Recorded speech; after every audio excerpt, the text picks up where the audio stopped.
Okay, now let's get started with today's lecture material. Today's lecture material, all about work and the work energy theorem. So you just did your quiz after reading the book. So tell me, how is the simplest way we calculate work? Force times displacement. Force times the displacement. That's going to be our simplest way. Now this is a lie. This isn't actually the definition of work. We're going to start out lying to you and oversimplifying what work is, but when it's all said and done, I'll have given you finally the full definition of work and hopefully made it all make sense.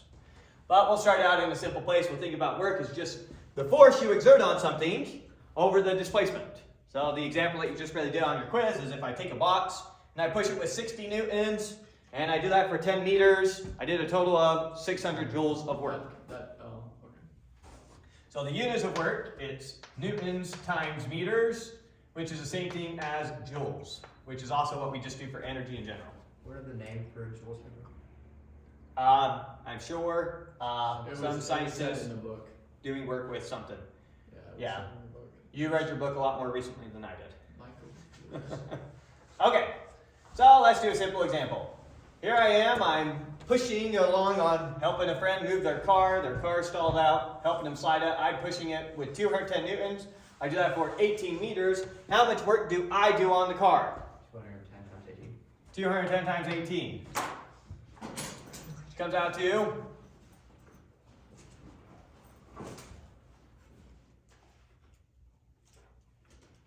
3,700.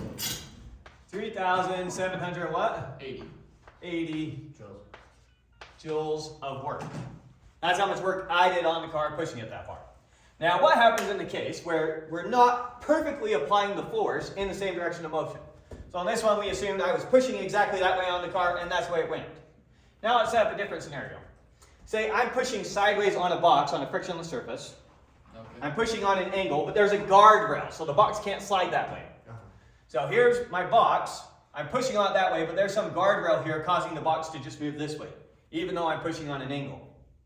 Okay. In that case, how do we calculate the work done? Just cosine or whatever. Right, we only care about the portion of the force in the same direction as the displacement. So it's the component of your force. Yeah, just the component. So it's the component of your force in the x direction. The way that we could do this, well, it's exactly what you expected. So you said exactly what to, tell me exactly what to write. F times S times cosine of your angle. F times, yeah, typically you do the cosine of theta here first, and then times S. So no, we're doing the cosine component of that times S. What is the S? Oh, displacement. Where the S is your displacement. Okay. Yeah, sorry, that's not a 5, that's an S. So your F cosine is calculating the force. So your F cosine is a portion of your force in the same direction as S. And then S is just how do you get work.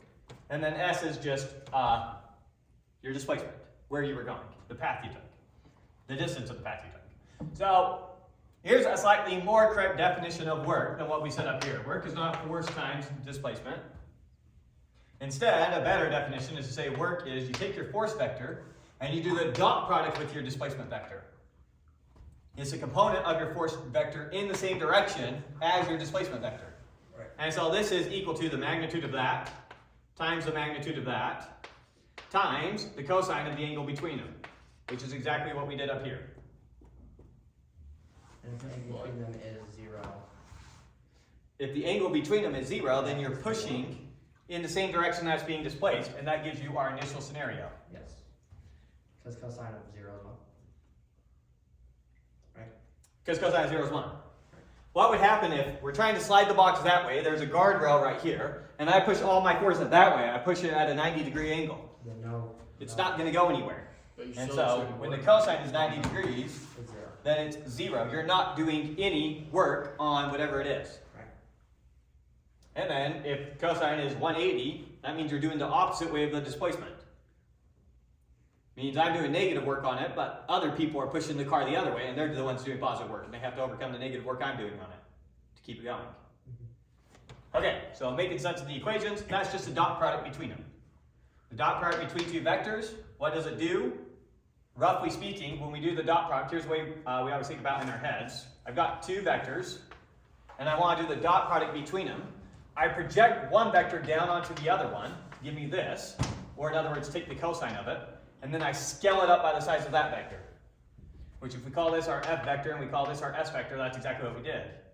F onto this vector gives me f cosine of theta, and then scale it up by the size of that vector, s. So that's geometrically how we think about it. Okay.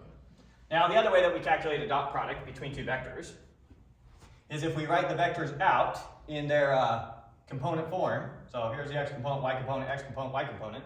The other way we calculate a dot product is we do multiply the x's together and sum it together with what you get when you multiply the y's together. So going back a couple lectures on that. You're just saying 14 times 760 and 40 So another way that we calculate a dot product, so here's a different problem now. So the problem here is I am exerting a force of 160 newtons in the x direction and negative 40 newtons in the y direction. So I'm pushing on some object and I'm pushing on it something like this. The object's actual displacement is 14 to the right, 11 up. The object actually moves something like, I lied, it's going to be upward, but something like that. What's the work I did on it in that case? Just x component. Right, we'd have to find the angle between them if we wanted to, and then project that one down onto that and then scale it up. But that's kind of a hard thing to do. I don't want to figure out the angle between these things. But it's just a dot product. So I'm just going to take the dot product of these two vectors. Okay. So f dotted with s is just equal to 160 times 14 plus negative 40 times 11. But shouldn't it return a vector? No! Dot product's also sometimes called a scalar product. It returns a scalar. And the work you do, thank you for saying that, the work you do is always a scalar. Product, that one. It's always a scalar number. We don't talk about the work you did in some direction, we just talk about the work you did. There's no directional component to it. Okay. We take the direction into consideration when calculating the It's work. 1800. Okay, you already got it? Yeah. So, comes out to, trusted him on this one, 1800 joules of work. Okay. Let's look at an example now. Here I am, and I'm holding up a book. It's a heavy book. This is hard. It's exhausting. Doing a lot of work. How much work am I doing holding up this book? None. None. How am I doing no work and yet getting tired? Because your muscles are doing work. My muscles are doing work. On what? If it's not moving, are my muscles doing any work? Contraction and something. Yeah, it feels like they should be, yeah. Contraction. They're contracting? The I'm book just is- sitting here. The book is doing work on you. Is the book doing work on me? Where's the displacement? There's no No work. displacement. Your muscles are contracting and decontracting. Yeah, so internally what's going on is my body is working on other parts of my body. Yeah. And I'm doing no work on the book. And my muscles are contracting and relaxing, and so there is displacements going on, and work is being done, and it's ultimately creating heat that's coming off. But I'm not doing any work on the book. Okay. And the book's not doing any work on me. My body's just doing work on itself. To the book's perspective, there's no difference between me exhausting myself holding it up and me putting on a shelf holding it up. Right. The book did as much work on me as it did on the shelf, and I did as much work on the book as the shelf did on the book, which is 0. Okay, good.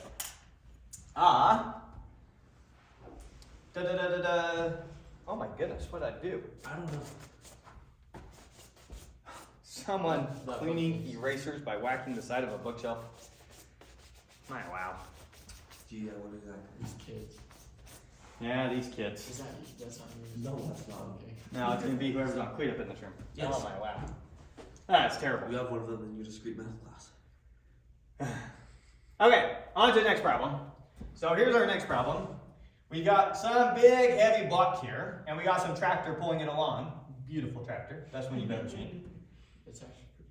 And it's exerting a force on some angle theta. Okay.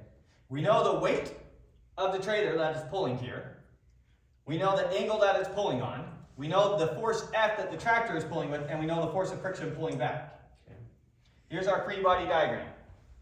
Force of friction pulling back, force F of the tractor pulling up to an angle. There's our angle. We have weight down, normal force up. Okay. And our job in this problem was to calculate the work done by each force. Okay? So let's calculate really quick. What was the work done by, let's start with the weight. 0 and 0 for normal. 0, which is also equal to the work done by the normal force. Okay, both those are 0 because there's no displacement up and there's no displacement down. Yeah. Okay, oh, I don't know if I said our displacement. Our tractor pulls it along 20 meters. So there's our that, S. yeah, so your friction force. So what is the work done by friction? How do you calculate that? Because technically The friction is force not pulling it times the anywhere. displacement. There is no displacement though. Yeah, there is. Not The for- friction's pulling that way, and the box is going that way. Not for friction. Maybe I think you're right. Maybe. So So the work done by friction is going to be negative because that's the negative direction. It's going to give you negative work on the box. So It's trying to stop it from moving. Okay. And so what is the work that friction does? It's friction times 20. It's friction, which is 3,500 So 3,500 times 20. times 20. So it's going to be negative 70,000 joules. And just negative just because. Negative because It's stopping. what's the cosine of the angle Oh, between friction and displacement? it's -1. Yeah, cosine of 180 degrees is -1. So friction is doing negative work on the sled as it's sliding along. The tractor is doing the positive work. It's also just pointing the other way that we were pointing. It's like, Right, so it's also just pointing backwards. It's like Y. Turns out the math is always going to make it work out. Yeah.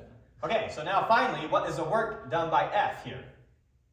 The Just angle the is- cosine of theta. So the work done by F now Cosine of theta times 20. is going to be cosine of this thing. They gave us it so it comes out nicely. What's the force of the tractor again? 5,000 newtons. 5,000 times cosine of 36.9. Yeah, they made us cosine 36.9 is a nice round number. 79,968.5. 79,968, so that's going to be 80,000. And that's just cosine times. So 80,000 joules. And yeah, the way he calculated that was cosine of 369.9 times 5,000 Times 20. Times 20. times the displacement. Thank you, times 20. Okay, yeah. That doesn't So, make sense anymore. Let's see. This must have come out to something like 0.8. So 0.8 of that gets us 4,000 times 20. Yeah, it came out to about 20. Well, why are you timing it by 5,000 at all? Is the force? Is the newton? So what? Force. Okay. Okay, good. Yeah. Okay. Yeah. We're good. The work done by F is equal to the component of F in that direction, Yeah, which is that. which is 5,000 times the cosine of 36.9, which came out to 4,000 newtons. 4,000 newtons are in that direction, times 20 meters gave us a total of 80,000 joules. Yeah, I see it now. Okay, cool. All right, now relating work and energy together, in particular work and kinetic energy together. So by definition, kinetic energy is equal to 1/2 mv squared. Our intuition for kinetic energy is it's how much work I would have to do on this piece of chalk to get it moving at some velocity v. Or if it was moving at some velocity v, how much work I would have to do on the piece of chalk to get to stop. So why is it written out like that and not B as your primary? Well, kinetic energy is equal to 1/2 mv squared. That's just the equation for kinetic energy. And we're going to quickly derive this. Oh, I see. You with me? Now we're going to derive it the stupid way first, and then we'll derive it the big boy way later. But let's start out being stupid. So our first assumptions early on, so far we've been starting out with constant forces, right? I'm always pushing with the exact same force the entire time, or the tractor was always pulling with exactly 5,000 newtons the entire time. So we were assuming our force was constant, which if our force is constant, our acceleration is constant. And on top of that, we were assuming that the force and the displacement were in the same direction. Okay? With me so far? Okay, so in that case, our total work, what is our total work equal to? Your added words. F times S, right? Wrong. Why? Because W total counts all of your W's. Oh, F is the sum of all your forces now. Okay. Okay, so F is the vector sum of the net force acting on you. Good. Okay, and so now what is this equal to? Well, what's F? Net force. It's mass times acceleration. Oh, that's right. Yeah. times S, where S is your overall displacement. So S, we could say, is equal to your ending position minus your starting position. Okay. With me so far? Yeah, that makes sense. That's pretty. Okay. Now, using our constant acceleration equations, going back to v squared is equal to v naught squared plus 2a times final position minus initial position. You remember that equation? Yes. Yeah, but is the kinematics how you got the last a substitution in our homework?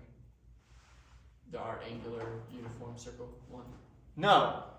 So That came from the relationship between Centrifugal. theta and theta times r.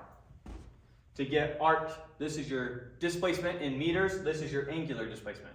That was a whole nother conversation and a whole different derivation. Okay. But yes, we did use the fact that it was a constant speed going on when we came up with that derivation. It was uniform circular motion. Okay, I'll just have to go back and study that. Okay, anyways, so we have this equation. Now notice what I have right here. I have mass times acceleration times x2 minus x1. I basically have this component. Right? Now in our case, when we start pushing an object, what's its initial velocity? 0. Well, we could say maybe it already has some velocity when we started it. Doesn't matter. Okay. In fact, we want to keep that. So solving now for the a times x2 minus x1, I'm just going to solve for that. What are we solving? This equation. What are we solving? Okay. We're deriving from that. A times x2 minus x1 then equals, what does it equal? So it equals v squared. Minus Move this to the other side, minus v naught squared. Divide by 2. over. And then divide it by 2 or multiply the whole thing by 1/2. Right. Okay. You with me? Oh, solving. Or in other words, it's equal to 1/2 v squared minus 1/2 v naught squared. Okay, so that is what acceleration times x2 minus x1 equals. Acceleration times x2 minus x1 equals. So now our total work total, is equal to, I'm going to do this substitution in for that. I'm going to distribute my m as I go. So it's going to be equal to 1/2 m v squared minus 1/2 n v naught squared. Yeah. Where this, then, is our ending kinetic energy. There's our definition for kinetic energy. So this is our ending kinetic energy minus our starting kinetic energy. Now, we typically use 2 for our ending kinetic energy and 1 for our starting kinetic energy. So it could have redone everything where we called our initial velocity v1 and our final velocity v2 and it doesn't change anything. You see that? And k2 minus k1, that's exactly what we mean by delta k, our change in k. Right. So, the amount of work you do on a system is equal to its change in kinetic energy, other things being equal. Okay, so let's now use that information, go back to our tractor problem here, and get into that 1,000 times. You need to watch that up. So go back to our tractor problem here, and this time, we're going to say that the tractors, or the sled, sorry, it's the tractor pulling the sled's what we care about here. The sled's initial velocity at the time we started tracking this was 2 meters per second. Okay. Now the tractor's been exerting this force of 5,000 newtons the entire time, friction's still friction, everything's what it is. Our job now is to find the velocity after it pulls it to 20 meters. Okay. Okay. Now, intuitively, should the velocity be going down, staying up, or the same? What should be happening? The same. The velocity should be the same afterwards, right? Yeah. Wrong. Wrong.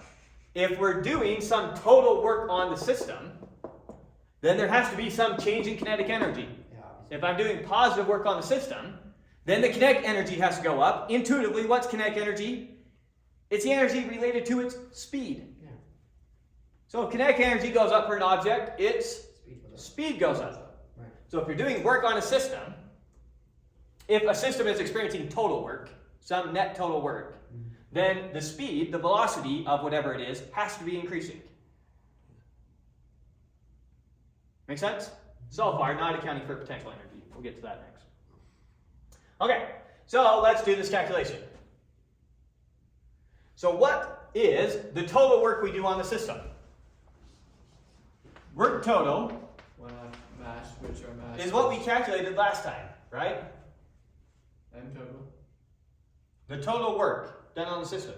We calculated the work done by the different forces. What was the work done by the weight on the sled? 0 and 0. 0. What was the work done by the normal force? 0. What was the work done by friction? Negative 70,000 joules. What was the work done by our tractor? 80,000 joules. So what was our total work done? 10,000 joules. So yeah, W and W total are two different things. Yeah, this was just calculating the work for individual things. Work total is when you use your net force. You add up all the forces. Okay. So we would have gotten the same answer if we added up all of our forces and then did our calculations? Yes. Good. Okay, so here's our total work. And this has to be equal to our change in kinetic energy. It has to be equal to our final speed, or our final kinetic energy, 1/2 V2, oops, lost my M. 1/2 M V2 squared minus 1/2 M V1 squared. The total work we do on the system has to be equal to our change in kinetic energy. We're looking for our final velocity here. Right. So think about it this way, our ending kinetic energy has to be equal to the work we did on the system plus our starting kinetic energy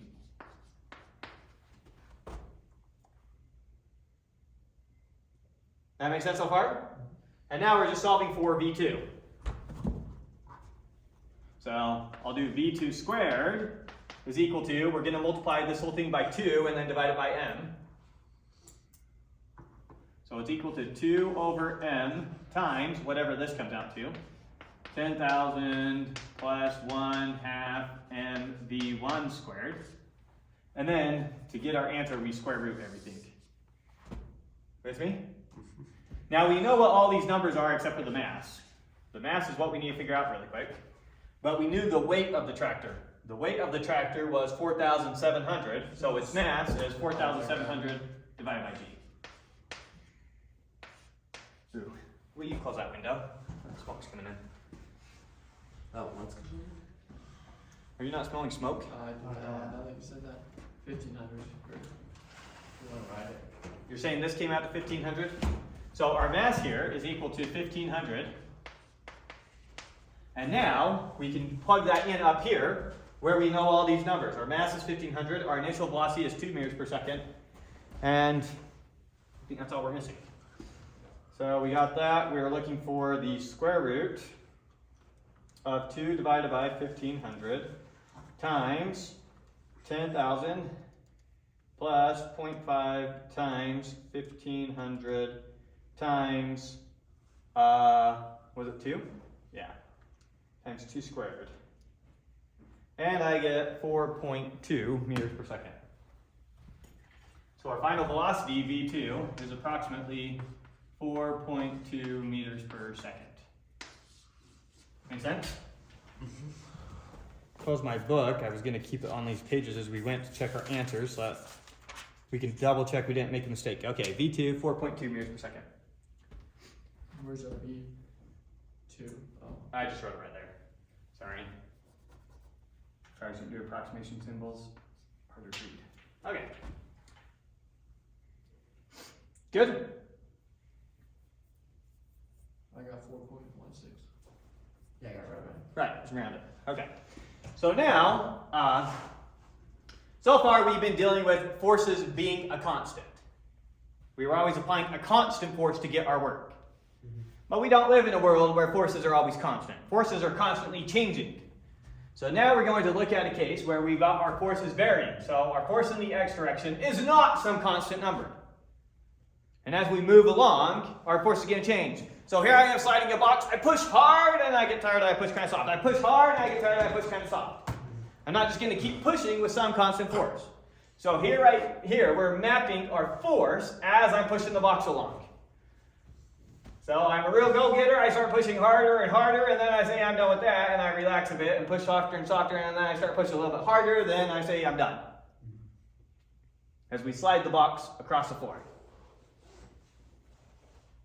You with me? Yeah. You pushing, okay.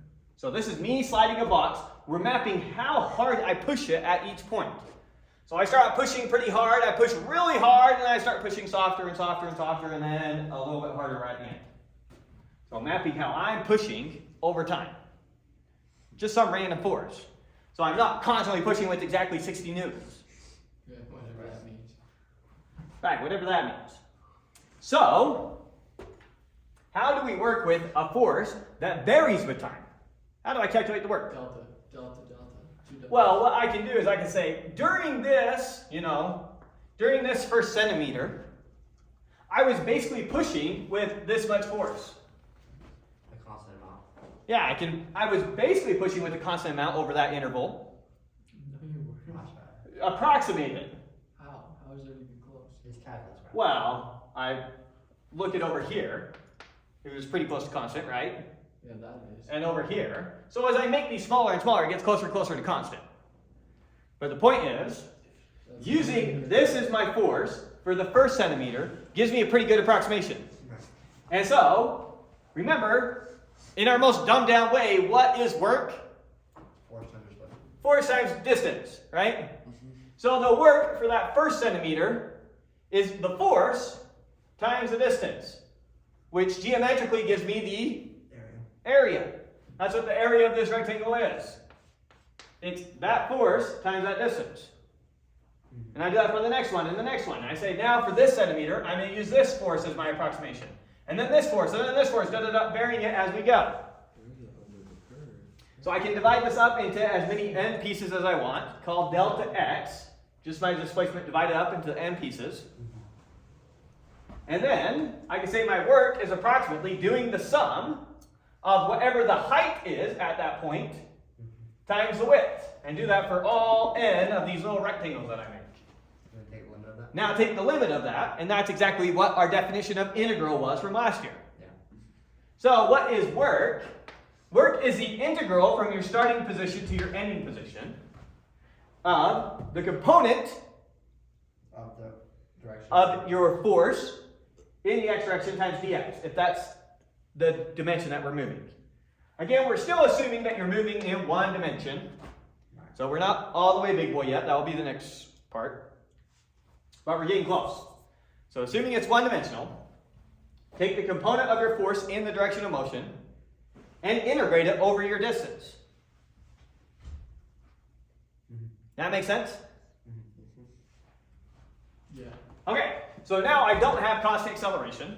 Once again, I need to prove that your total work is equal to your change in kinetic energy. When I did the proof over here, we used our constant acceleration equations. We don't have a constant acceleration now. Our acceleration is all over the place because our force is all over the place. Right. So how on earth am I going to prove this? Calculus. So I need to prove that the total work, here's our work right here, right? This is a work for a particular force, so down here my F is going to be my net force. So my total work total, is now going to be equal to the integral from wherever we start to wherever we end of the force in the direction of our motion, so F sub x, reminding us it's our x component of our net force, times dx. You can't pull out f of x though. It's not. No, you can't, because it depends upon x for its value. So I can't just factor that out. Good. If it was a constant, let's really quick handle that case. If f of x was a constant, then I could pull out the integral. And what's the integral of dx? Just x. X. What's the integral of dx? The integral undoes the derivative. It gets you back to x. Oh, yeah. Is one way to think about it. Not a very correct way to think about it, but an intuitive way to think about it. So if f of x were constant, I could pull that out. And so it would just be f of x times x evaluated from x1 to x2. And that would just be f of x times x2 minus x1, which is our distance, which is s, which is exactly what we have here. Yeah. So if our force happened to be a constant, then we get back to the equation we started with, which is good. That's what we better get. Right. Now it's not a constant, so we can't just pull that out. Oh, sugar, how on earth am I going to integrate this thing? Well, our net force is equal to, The sum of forces. Net force is equal to mass times acceleration. mass times acceleration. And so our net force in the x direction is equal to our Mass times what? mass times acceleration in the x direction. Right. So in other words, f sub x, I know, is equal to mass times a sub x. You can't have a mass in an x direction. No, the mass is just a scalar, but you can have an acceleration in the x direction. Yeah, I see what you're saying now. Okay, we're good. Sorry. And the definition of acceleration is, The derivative of Acceleration. we're going to assume everything's in the x direction, so I'm not going to bother with the x subscript. Acceleration is everything. I don't know. Acceleration, what's it? No, it has a definition. It's the derivative Derivative of velocity. velocity. It's equal to the derivative of velocity with respect to time. So this is equal to m times dv dt. Right? Yep. For fun. That's right. Okay, so let's do that substitution. I'm there. So this is equal to the integral from x1 to x2 of f of x is now mass times acceleration times dx. Okay.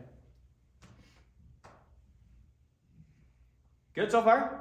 Yeah, that's. Okay, We're taking the integral. now what if I put the dt with the dx? What's dx dt? It's Okay. velocity. Sure I can. You can't. Yeah, you can't. I just.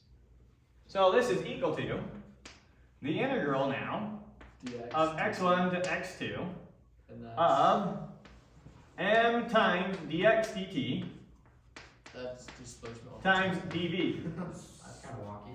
Placement over It is kind of velocity. wonky. So treating them as differentials, and then when we're done with that, we go back to treating it as a You can't do derivative. that. Can you do that? You can't move your dt to dx. Technically, That works. you're breaking rules. You can't do that. But in every scenario we ever come across, it's going to work. And so if you are watching a physics derivation, this type of math is done left and right. Okay. That just doesn't make sense. You can't just pop that in over there. We could have used the chain rule if you wanted. But it should take a longer. Well, all we would have to do is say that dv dx is equal to dv dt times dt dx. Where did the dx come from? Or sorry, dv dt is equal to dv dx times dx dt. Whoa, what? And then do some canceling out, and it comes out the same way. Right. So, even though it's technically not allowed, it's the way Doesn't make everybody sense. thinks about it. It doesn't- Is treat them like differentials and move them how you want them. It just doesn't make sense. Makes perfect sense. You can't Why take it's done. 7 divided by 3 and just pop it over to the 8. Oh, yes, that's perfectly legal. That's illegal. No, You can't do that. 7/2 times 8 is identical to 7 times 8 halves. Yeah. You take That it- is perfectly legal. I didn't know that's part you guys were complaining about. That's the part I'm complaining about. I did not know that. That's What's 7 times 8? 7 times 8 is 42, 40 something. Minutes, real 56. second. 56 divided by 2 is 28. 28. Okay. What's 8 divided by 2? 4. Times 7? 28. Now either I got really lucky or this just works. It doesn't work. It We'll works. let it slide. We don't have time to prove that from the axioms on the real numbers, but it's not hard proof. I probably proved it to you in one of the arithmetics we did. Anyways, going forward. What is dx dt? Your velocity. Change your velocity. Your velocity. So now this is equal to the integral. Now as x varies from x1 to x2, your velocity varies from its starting velocity to its ending velocity. Wait, can you say that again? As your position goes from x1 to x2, your velocity goes from v1 to v2. Okay. Right? really we're integrating where your position is with respect to time and think about those as time functions, but it adds messy notation. Okay. Okay, so now this is equal to m times dx dt is Velocity V. v times dv. Okay. Now, m is a constant, pull that out. What's the integral of v with respect to v? Where did M come from? B squared over Alright. 2. Where did M come from? Started with, That's where M came from. okay, from the force. V squared over 2. Okay, so yeah, the integral of v is just v squared over 2. So we have m times v squared over 2 evaluated from v1 to v2, which is going to be plugging your final one minus what you get when you plug in your initial one. I'm going to pull that over 2 in the front as a 1/2. So we get 1/2 mv2 squared minus 1/2 mv1 squared. Ching. We got it. We showed that the total work is equal to the change in kinetic energy. What are you substituting V2 and V1 for? I'm substituting v2 into v, Oh. and might as well get when I substitute v1 into v. You substitute for your variable, whatever the variable is that you integrated with. Well, intuitively, what does that mean? Like, how can I make sense of that? What does it mean for the total work to be the difference in kinetic energy? It means that when you, all other things being equal, if you do work on a system, you sped it up. And if you did negative work on a system, you slowed it down. Means that work corresponds to changes in velocity. So if I knew I delta k, I could figure out my work. Yes. If you knew that it was moving, it started out moving with 1 meter per second, and it ended up moving at 3 meters per second, and you knew the mass of the object, you can figure out how much work must have been done on that object to give it that new speed. Which means can I figure out the force from that too? Yeah, you could think about the total work is going to be the integral of the forces. Okay. So yeah, there's ways that we can go back and forth doing this. So let's now do an example with springs. Well, before we do that, we need to just briefly introduce you to springs. I think we'll have a lot more to say about springs next chapter. But let's think about a spring. A spring, we're using a spring because a spring gives you a varying force. So it's an example of something that's not a constant force, it's a varying force. If I've got a spring and I compress it a little, it pushes back on me a little. If I compress it a lot, it pushes back on me a lot. The more you compress a spring, the harder it pushes on you, or the more you stretch a spring, the harder it pulls on you. Make sense? And so this is called Hooke's law, which is that the force of a spring is roughly equal to the force you need to exert on a spring to stretch it by x is roughly equal to k times x. K. It's proportional to how much you stretch it.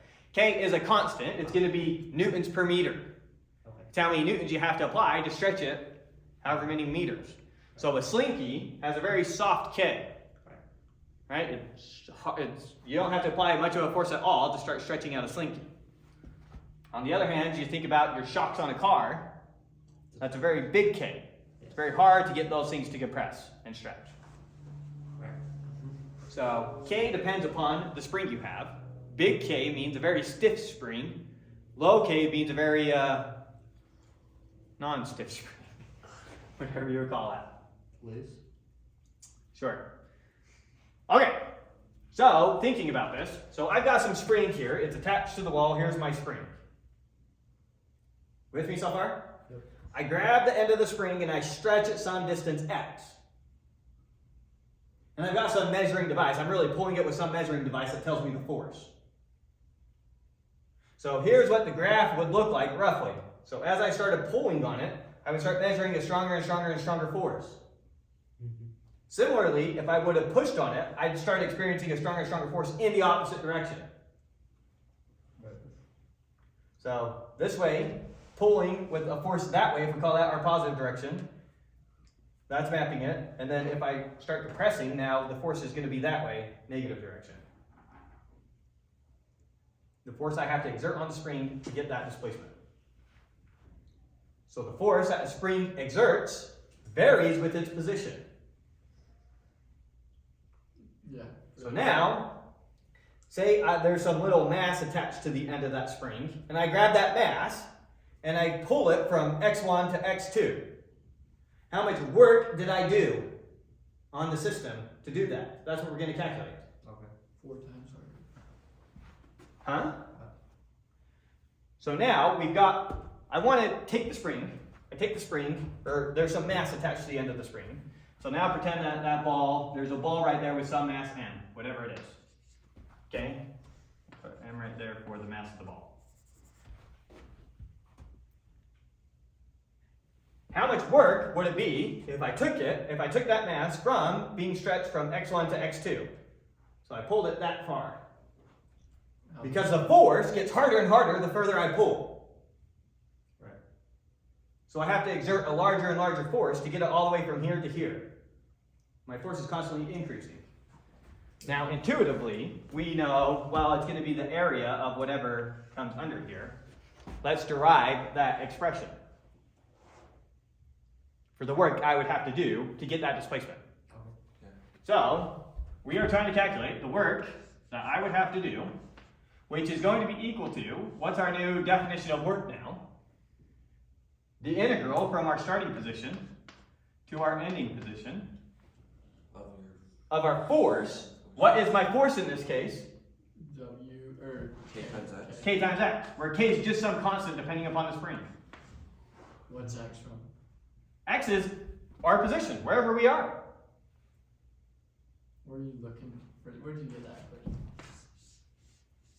Oh, yeah, okay. Good. So our force, the more we displace the spring, the bigger our force is. So there's our force times dx gets us our work. And this right now is our current definition of work. Again, we'll improve it a little. Okay. With me so far? Okay. So now, let's integrate it. What is k? It's a constant. It's a constant, so we can pull that outside the integral. K's not- So when we integrate this, what do we get? We get k times X squared over 2. x squared over 2. Isn't K a varying force? No, k is just a constant. K is It's just the- big if it's a stiff string. It's stiff spring. It's small if it's an unstiff It will string. not be determined. Oh yeah, that's k just a constant. Sorry, that's not capital K. That's lowercase k. That's just a coefficient, okay. Yes, good. So k is still just k, and then we get x squared over 2, evaluated from x1 to x2. So it's going to be equal to X squared over 2 minus X. 1/2 k x2 squared minus 1/2 k x1 squared. Sorry, trying kind of small. Maybe if we put x in there, we can write down here. So it's equal to 1/2 k x2 squared minus 1/2 k x1 squared. Now let's calculate this area, just thinking about geometry. What is this area? Well, I'm going to take the area of the big triangle and subtract the area of the small triangle. The area of the big triangle, 1/2 base of triangle. So it's 1/2, we're going to call it 0 right there. Sorry. Oh, okay, so it's 1/2 x squared times. 1/2 your base, which is just x2, yes. times your height. Your height at any point Is K x is just k times x. Right. In our case, x2.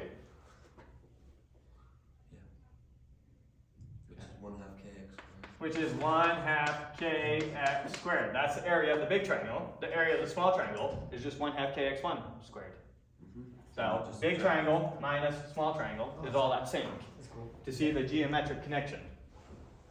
Good? Yep. Okay.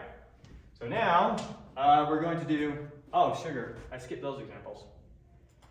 You're going to do examples 6.4 through 6.7.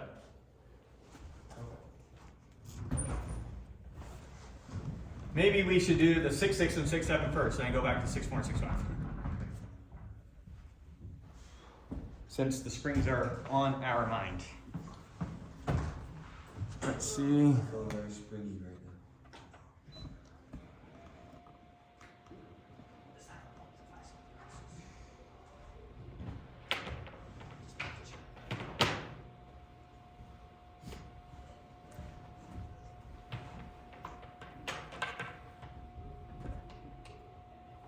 now. Okay, so starting with which one did I say we do? 6.6. Six, yeah. Okay, let's start with 6, 6, 6, 7, and then make sure I go back to those other ones. So, 6, 6. So really quick, what do we have here? So we got someone standing on a spring, so they're standing on a scale, compressing the scale some, and their weight is equal to 600 newtons, right? That's their weight, little w. And the spring compresses 1 centimeter on the scale. So their displacement here, S, is going to be equal to 0.01, converting it to meters. Good so far? Find the force constant of the spring. So we're looking for K, the force constant of the spring. And then the total work done on the spring during the compression. So we're looking for that, and then we're looking for W total. Good? Okay. So, I guess we could probably leave that open, doesn't really matter. Don't need the space. So over here, just thinking about it, let's call the down direction positive since everything's happening in the down direction. First off, I know that the force on the spring is equal to what? Mass times acceleration. Hooke's law, K times X, since it's a spring. Right. That's also going to be equal to her mass times her acceleration at any given point. But Hooke's law, the force produced by a spring is equal to K times however much you squish it. I know 600 newtons squished it 1 centimeter. Right. So I know 600 newtons was equal to K times 1 centimeter, or 0.01. Okay. Got it. That's what this is saying. This force produces this much of a stretch or compression in the spring. W is weight. W is her weight. So she weighs 600 newtons. K is going to be 6,000. She stood on a spring and she compressed it 1 centimeter. We're calculating how stiff the spring is. What is its force constant 6,000. for that spring? Okay, I see. So the force is equal to K times the displacement. Right. Or in other words, K is equal to 6,000. 6,000, 60,000. Oh, 60,000. 60,000 newtons per meter. You are. Meaning it would take 60,000 newtons to stretch it 1 meter, or compress it 1 meter, whichever way it goes. That's how stiff the spring is. It's a very stiff spring, Very suspicious. right? Old-fashioned scales that actually use these types of springs inside of them, they didn't compress a ton. They had to have a very stiff spring in there. Is that how scales work nowadays? I'm not sure exactly how a modern electric scale is going to work, How do you measure? but it's going to have some sort of sensor measuring how much something gets compressed. Not sure if it's a spring. Is that just distance? Is how they measure that? This was initially, it would just compress it some amount. It would create some push in another place, which would make a wheel spin a certain amount based off of how coiled it was. Doesn't matter exactly the engineering behind it. The point is, it was ultimately related to compressing a spring. So, you compress the spring 1 centimeter when you had 600 newtons on, so the spring constant was equal to 60,000 newtons per meter. So that was one thing they wanted. The second thing they wanted was the total work done on it during the compression. Now, how do you find work? Work right now, work total, Force times. is equal to the integral of the force in the x direction dx. So we're not From our starting position of 0 to our ending position of 0.01. Our force in this special case is kx, right? So this is equal to the integral from 0 to 0.01 of k times x dx, which is equal to, pull the k out, and we get x squared over 2, or in other words, we get 1/2 k times 0.01 squared. times, well, we'll just say x squared for a second here, evaluated from 0 to 0.01. Now, we just went through all the work of rederiving that equation. So this is equal to 1/2 k times our ending x squared, 0.01, squared, minus 1/2 k times our starting displacement, 0 squared. So we could have just plugged directly into the equation we drove over there. You can memorize that equation if you want, or you can just remember that that's how you calculate the work done. Same thing. You can't use the easier. Now you can't just do force times displacement. The only way you can do that is if you know your average force that it exerts over the whole time. Oh, so constantly has to. Yeah, so it needs to be constant somehow in order to just use force times distance. Okay, that's Springs aren't constant, good. Yeah. so that's why it doesn't work. And so this comes out to, I could probably just figure it out. Let's see, what's half of 60 is 30, shifted 4 decimal places. 1, 2, 3, 4, so it comes out to 3 joules. 3 joules, 3.0 for 2 significant figures. Good? So there's one with the spring. We were going to do 6, 7 next and then go back, right? Mm-hmm. So 6, 7, an air track glider of a mass of, so we know the mass. So our mass, whatever it is, mass is equal to 0.1 kilograms. We won't worry about significant figures till the end. Is attached to the end of a horizontal air track by a spring with a force constant of 20 newtons per meter. Okay, so this time we have a constant force. Force is going to be 20. Oh no, that's the force constant of the spring, sorry. 20 newtons per meter. So K, we know, is equal to 20 newtons per meter. Initially, the spring is unstretched, and the glider has an initial velocity of 1.5 meters per second squared. So our initial velocity, V1, That should be meters per second. is equal to 1.5 meters per second. Yeah. Find the maximum distance d the glider moves to the right. So, part of the reason I want to do this is so I can just show you the picture and not have to draw the picture. So here's our glider. It's attached to a spring. The spring has some constant k, we know what it is. The glider has some mass, we know what it is. And it has some initial velocity, we know what it is, moving to the right. Now, eventually, as it's moving, it's being slowed down more and more by the spring. There's going to come a point where the spring stops the glider, and then the glider's going to slide back. You can compress the spring and then move out, and it's going to go back and forth like that, stretching and decompressing the spring, right? Yeah. We're looking for the max distance the glider stretches it out before it stops. So we want to know when its kinetic energy is 0. So we know its starting kinetic energy, K1, is equal to 1/2 mv1 squared. And we know that its final kinetic energy at the time we care about is going to be 0. Its velocity is going to have stopped. So the total work done, work total, is going to give us our change in kinetic energy.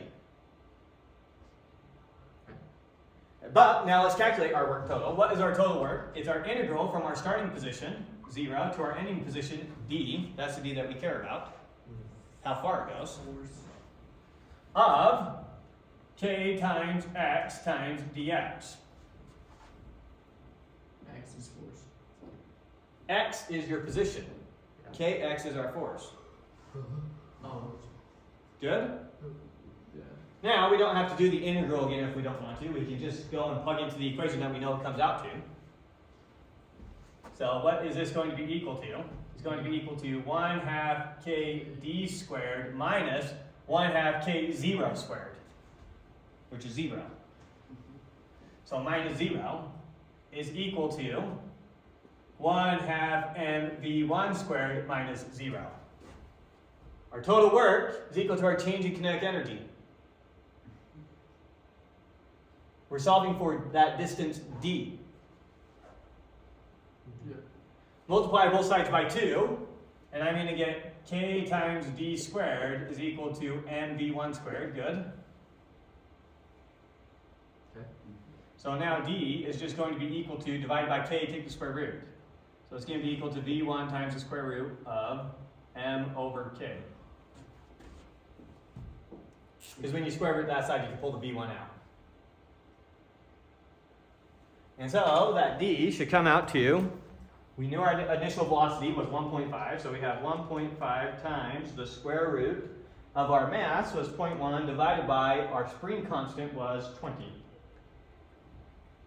And that comes out to 0.106, so two significant figures I think we had is 0.11, so this is equal to 0.11, or in other words 11 centimeters if we did that way, or 0.11 meters. So that's how far it would move before it came to stop and then start getting pulled backwards. Pretty small. So let's go back up to wherever they, So we did part A, looking for the answer to part A. Sorry, let me just move this over here. You guys can help me see the answer to part A. Equation A, 10.6 centimeters. So I guess it was 3 significant figures.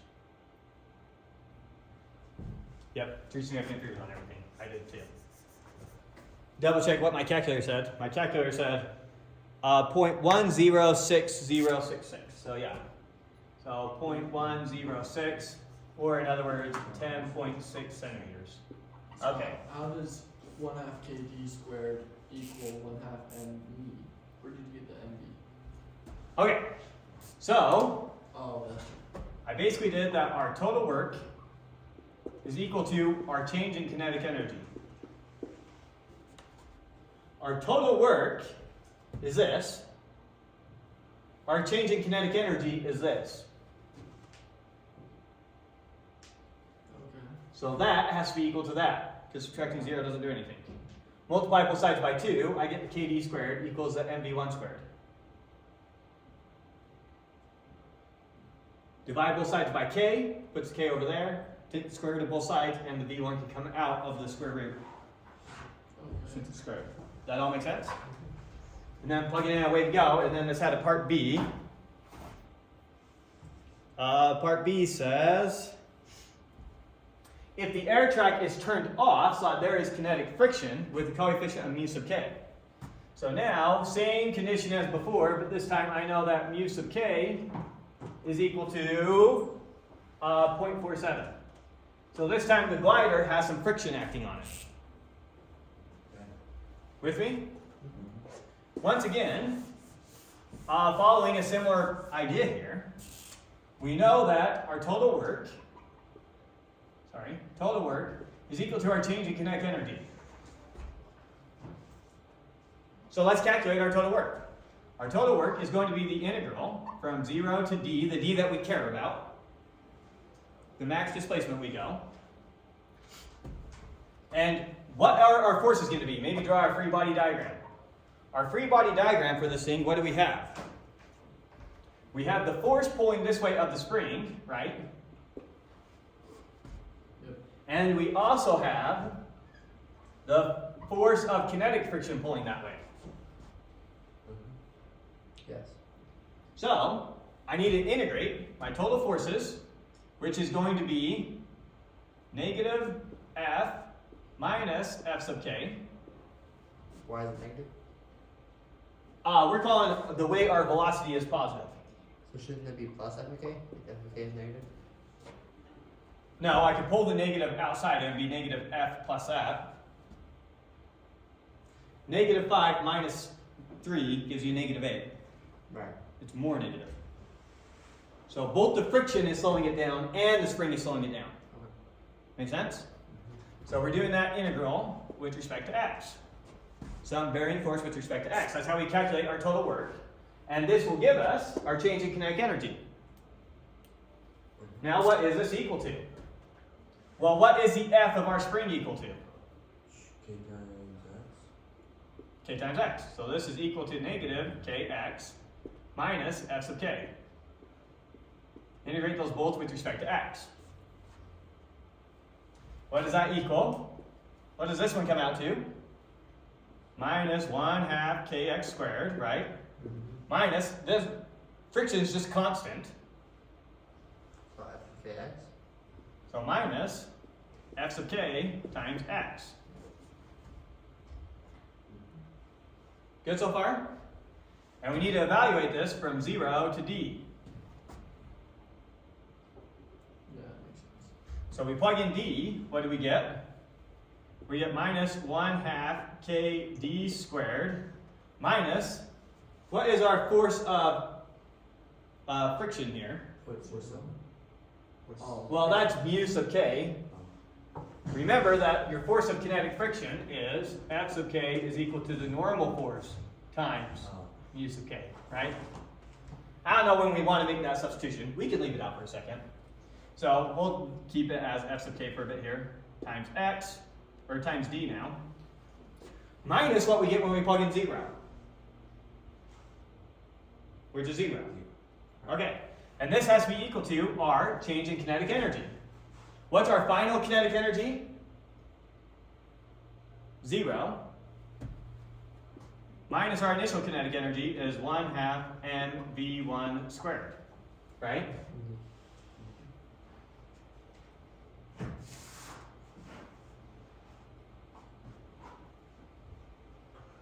Now I'm going to put everything over on this side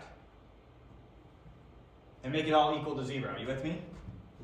So now I have 1/2 kd squared, because I moved it to the other side, plus f sub k, we can just figure out what that is and then plug it in as one variable, f sub k times d minus 1/2 mv1 squared equals 0. Now we know what everything is here except for the d. So just divide 0 d. And the reason that we know that f sub k is here, just write out one more way, we know that f sub k is equal to m times d times mu sub k, right? The normal force and gravity both have the same magnitude. So we know what everything is here except for d. So I have a constant times d squared plus a constant times d plus a constant equals 0. How do you solve this problem? Let me give it to you the way you know and love. If I know ax squared plus bx plus c equals 0, how do I solve that for x? Quadratic. Quadratic equation. It's the exact same thing here. A constant times d squared plus a constant times d plus a constant equals 0. So d is equal to, what's our formula?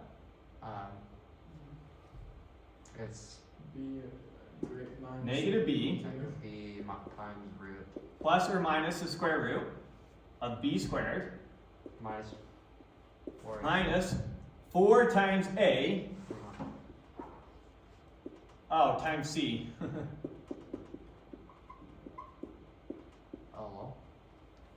all over 2a. All over 2a. Oh. Good? Let me clean up just a little bit. I'm going to get rid of that 1/2 and that negative 2. Okay. And so that's going to be just plus k. Because negative 1/2 and the negative 2 come together for positive 1. Yeah. Everything there makes sense? And we don't need that parenthesis anymore. And now, let's just think about this for a second. Is our displacement d going to be positive or negative?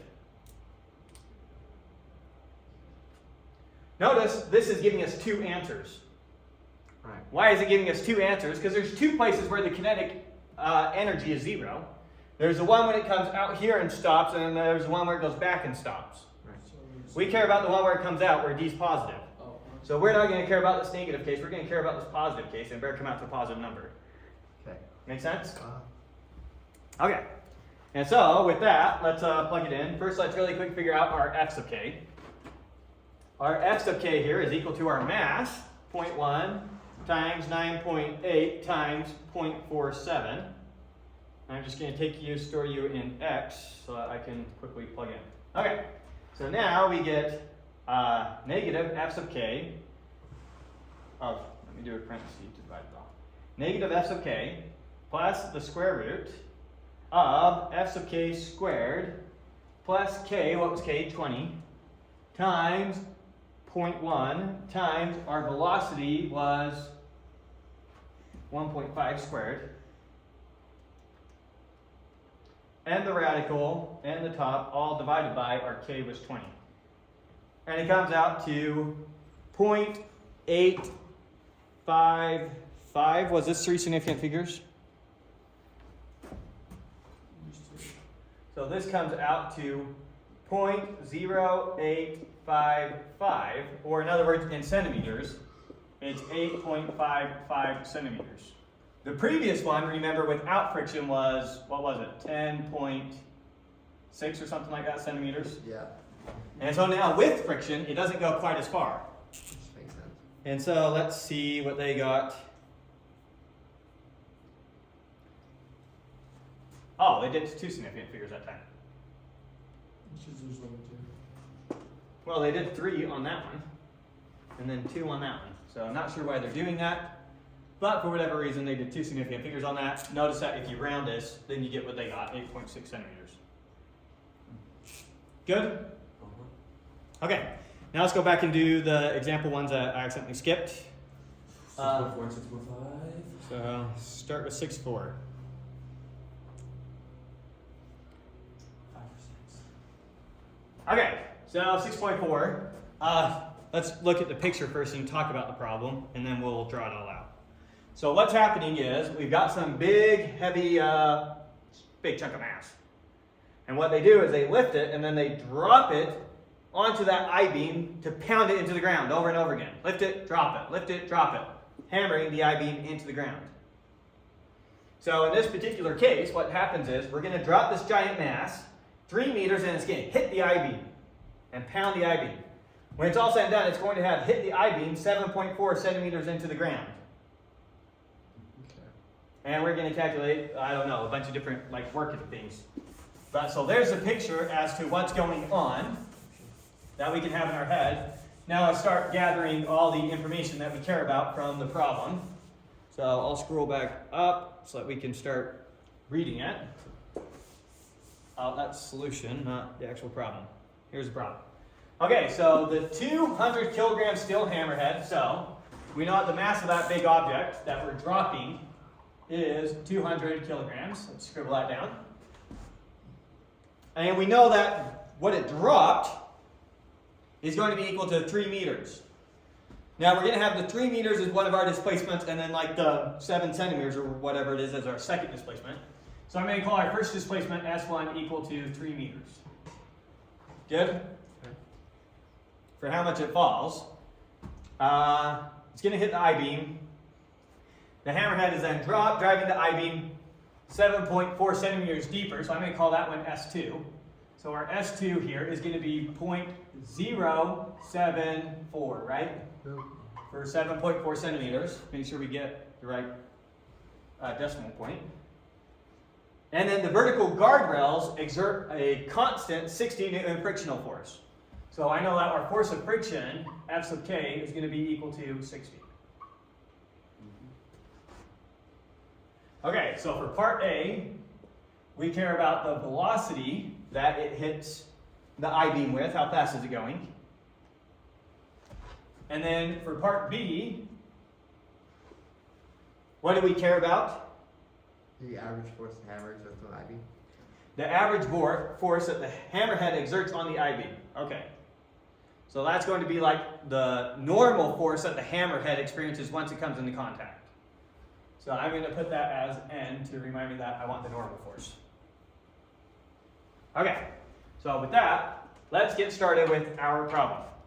So in the first case scenario, let's draw our free body diagram for part A. I've got my object here, my hammerhead, and I'm letting it go into free fall. It's just going to fall down. Downwards, what's pulling it downwards? Its weight, W, little w for its weight. And what's resisting it? Roughly 60 A little bit of friction. Because it's sliding down guardrails that are making sure it stays on track, and those guardrails create a little bit of friction. I see. Right? Yeah. And so we want to find the final velocity of this object. Now you can solve this problem using kinematics. And you can try and work out the forces, work out the acceleration, use the displacement to figure out how fast it's going. That's one way to do it. Or we can use the fact that we know the total work is equal to the change in kinetic energy. So what's the total work that we do on the object? It's your force times your... So as it's falling towards the I-beam. So we're not talking about once it hits the I-beam. Let's just do the work as it's falling towards the I-beam. What's the total work done on it? Gravity. It's your mass times your... Gravity is doing positive work on it, making it go faster. Friction is doing negative work on it. Right. Friction is very positive. Now friction's slowing it down. It's taking the energy out of the system. In a positive direction, though. Okay. Which one is in the direction of its motion? W. W. Positive work is always in the direction of the motion. So it doesn't matter what your coordinate system you choose to call as positive and negative. Okay. It's the direction of the motion is the one that's doing positive work on the system. Now, it would still work out if we decide to call it the negative way and say a negative displacement times a negative force gives you a positive result again. Okay, but we're going to call it the down direction positive. So we're going to say it has a displacement of 3 meters. Okay, so our total work then, our work total, is equal to the sum of the forces times the displacement. Since these are all constant forces, we don't need to do any integrating. So it's going to be equal to, we'll call that way positive, so there's our y direction. We'll call that way positive. So it's going to be equal to the weight minus the friction. There's the sum of our forces times our displacement, S1, the 3 meters. About S2. So we're doing just the first part of the problem. So the first part of the problem is a hammerhead drops and hits the I-beam. We want to know how fast it's going right when it hits the I-beam. And then it drags the I-beam into the ground, 7.4 centimeters, as the hammerhead comes to a stop. So we're seeing how fast it's going right when it hits the I-beam. Okay. Right? And so, here's our total work done. And our total work is also equal to, total work is also The difference in your kinetic energy. the change in kinetic energy. Changing kinetic. So our net force times our distance is also our change in kinetic energy. Yes. What was our initial kinetic energy? 0. 0. So it's going to be 1/2 mv final squared, our ending velocity squared, minus 1/2 mv1 squared, our initial velocity. But what was our initial velocity? 0. So this whole thing is 0. So I get that these two quantities are equal to each other. I'm looking for v2. It's velocity when it strikes it. With me? Okay. So we have everything we need. I know that that is equal to that. I'm just solving for v2 now. Everything else is known quantities. So 2 divided by M. Multiply by 2 divided by m, and then take the square root. So we'll start it out as v2 squared, just to help us think about it. That's going to be equal to the weight minus the force of kinetic friction times S1. We multiplied it by 2, and we divided it by m. With me? Now square root it to get our velocity. And so, let's really quick scribble our weight up here. What is our weight going to be if our mass is that? 9.8 times up. What's 98 times 2? 1960. What? 1960. 1,960? Yeah. You did 9.8 times 2, right? Okay. So, 100. yeah. So, trying to think, do I have my right number of significant figures? Basically, yes, okay, sorry. I was wondering if I need another 0 for a sec. This is our weight, sorry. W is equal to that. W is equal to 1960. Okay, so we got our weight, we got our force of kinetic friction, we got S1 is 3 meters, and we've got our mass. So away we go. We get that this is the square root, where are you? Of 2 times 1960 minus 60 times 3, all divided by 200. About 5 point, or 0.53. 7.55 is what I get. This comes out to, how many significant figures do we care about? 2. So 7 point, does that round to 7.6? Yes. No, because it's 7.549. Ah. 7.5 meters per second. That's roughly how fast it's going right when it strikes the I-beam. okay, they did 3 significant figures for some reason. 7.55. 7.55 meters per second. Okay, so that's the velocity that strikes the I-beam with. Now, our second part of the problem is, now once it hits the I-beam, it's going to drive it into the ground and now come to a stop. So it's taking all that kinetic energy and putting it into the I-beam to do work on the I-beam. So now the total work that we do on the I-beam, maybe draw a free body diagram for the I-beam now, when it's getting struck. So let's think about the hammerhead now hits the I-beam. What's going on? A huge force downward. On the hammerhead? What are we talking about? So we're always talking about from the perspective of the hammerhead. Oh, huge force upward. Huge force upward. So the hammerhead still has its weight pulling it downwards, right? It still has the force of kinetic friction pulling it upwards. And now it's going to have a huge normal force But now the force of pulling it upwards. Good? yeah. And so now, our total work is once again equal to our net force times our displacement. So we're calling that the positive direction. Remember, this is the way our displacement's happening. So gravity is doing positive work, its weight is doing positive work, friction and normal force are doing negative work. We're doing negative work on the I-beam to do positive work, or sorry, negative work on the hammerhead to do positive work on the I-beam. So W subtract Good? Keep going. and subtract F. Okay, so Perfect. All multiplied by S S2 this time, right? 0.0. So Yeah. So that's going to be our total work done on our hammerhead. And this has to be equal to its change in kinetic energy. Yeah, so it's a kinetic energy right when it struck the I-beam was equal to 1/2 mv2 squared. We just calculated what that v2 is. Minus, oh sorry, its final. What's its final kinetic energy? Once the hammerhead finishes moving that I-beam, it's 0. So its final kinetic energy minus its initial kinetic energy now is going to be 1/2 mv2 squared. Whatever that velocity was that it struck the I-beam with. Good? And now, what they're asking us to do is to solve for n, the normal force here. seems Okay? So, let's simplify a little bit. I'm going to put, well, first I'll divide both sides by S2. You with me? So W minus N minus F sub K is equal to mv2 squared over 2s2. Negative. Sorry, don't lose that negative sign. Good? I'm going to put the n over here and this term over there. So I'm solving for n. So n now is going to be equal to, we have w minus f sub k plus mv2 squared over 2s2.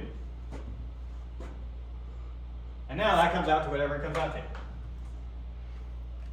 So our normal force is going to be, our weight, we figured that out, 1960 minus our force of friction, 60, plus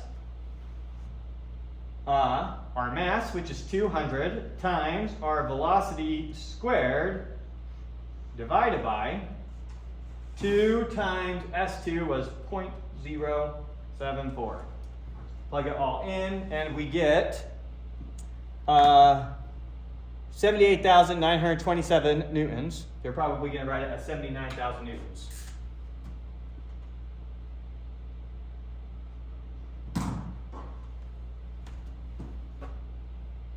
Yeah, okay. And let's check their answer. Okay, 79,000 newtons. There it is. Okay. So any questions with those two problems? Yeah. What? You ready on that? Okay. Now let's get back and finish the lecture part, and then we'll do the rest of the example problems. What about 5, 4, 6, 5? Oh, did we not do 6-5? Let's do 6-5. 6-5. 2 ice boats, like the one in example 5.6, hold a race on a frictionless horizontal surface. I need these examples. The 2 ice boats have a mass M1 and M2. Oh, sorry, let me do it on this. Okay, so we've got these 2 mass boats. We've got these 2 boats on the lake. This one has twice as much mass as that one. They have identical sails. The wind is blowing on them with the exact same force. Right? So, both boats get moved past the finish line, which was some distance s. Question. Which boat did the wind do more work on? They're the same. That one has double the mass, so it's twice as hard to move Doesn't matter. a distance s. No, it's not. Yeah, it is. Mass is how hard it is to move something. No. Is it harder to move a big boulder or a small boulder? If it's bro. But the work is 4 times the displacement. Yeah. What's the question? The force is the same and the displacement is the same. So the work on both boats is the same. The work on both boats is the same. That is correct. Yeah, okay, that's what I was trying But it is much harder to speed this boat up. Yeah, okay, sure. I mean, So, in the process, this boat just goes across slower. Okay. So when they reach the finish line, which boat is moving faster? The left one. What was your question? What? So starting out, we've got these 2 ice boats. Yeah. That one weighs twice as much as that one. Yeah, I got that. The wind blows on them with the exact same force. They pass this finish line, which is s meters away, 50 meters away, 100 meters away, whatever. Okay. In pushing the boat past the finish line, did the wind do more work or less work, or the same amount of work on the blue boat as the red boat? I wish that was wrong. It's the same. It's the same amount of work. Even though the blue boat is harder to move. That idea is ridiculous. That idea is ridiculous. So how do we make sense of this weird paradox thing? Because the blue boat. It's not a paradox. The blue boat is going to be moving slower than the red boat. Sure, I guess, but that's irrelevant. So if you instead ran a stopwatch and said after 10 seconds, does the wind do more work on the red boat or the blue boat? The answer is The same. no, the red boat. After 10 seconds, the wind does more work on the red boat than the blue boat because it moves it further, because it has less mass. So once both the It does the boats same cross the amount of work. finish line, if the boats have both gone the same distance, then it's the same amount of work to get them the same distance. On the other hand, if you were to look at in terms of time and say after 10 seconds, the wind would have done more work on the red boat than the blue boat. Yeah. They're not going to cross the finish line at the same time. This one's going to go much slower. Well, not much slower, but it's going to go slower. I see. Okay. So that was that one. All right, now we can go back to lecture. Full definitions now. for No more telling you what work kind of is. Okay. So full-fledged definition, not hiding anything from you. Here it is. What is work by definition?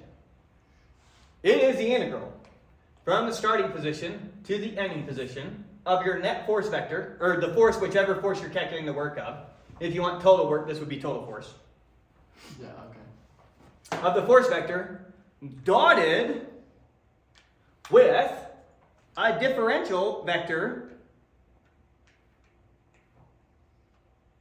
in the direction of your displacement.